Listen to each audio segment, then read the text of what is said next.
Tonight, the state's top health official is responding to CDC reports claiming Alabama ranks dead last in vaccine distribution efforts. NBC 15's Corey Pippen spoke with State Health Officer Dr. Scott Harris about that very issue. Corey, Dr. Harris says the CDC simply isn't right. Well, Greg, Kim, Dr. Harris says Alabama is not lagging behind and the CDC's numbers are off. He also said right now there's not enough vaccine to go around.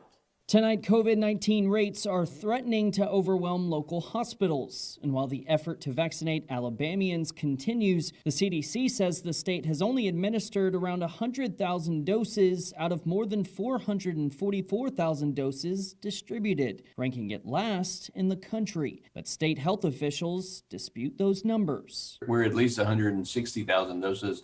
I know our own health department yesterday gave around 13,000 doses, and none of those are listed with CDC. Dr. Scott Harris, state health officer, says the reason is a connection issue between the CDC and the Alabama Department of Public Health's immunization database, known as Imprint. We're working on the ability of their computers to, successfully receive the information transmitted from our computers. I think there's transition going on there, and it's been honestly a little difficult to get a meeting or to get calls returned. The CDC's report also prompted a scathing letter from 4 Alabama senators to ADPH, which said in part, quote, "The CDC will not authorize shipments to Alabama until they know we are using what we have on hand. Our citizens are paying a deadly price. ADPH must get every dose that has been administered entered into the registry for the feds to send us more. While over 200 locations are giving doses, not all are entering them." Dr. Harris admits not all vaccine providers are registering doses administered, but he says the state is simply not getting enough vaccine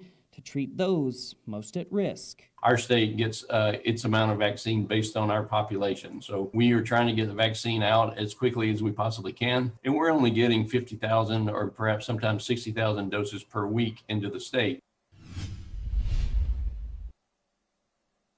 Dr. Harris says the state, he expects we'll see a 1 to 3% increase in vaccine supply starting in February. But he says even with that amount of time, it will take a long time to vaccinate everyone. Reporting in Baldwin County tonight, I'm Corey Pippen, NBC 15 News.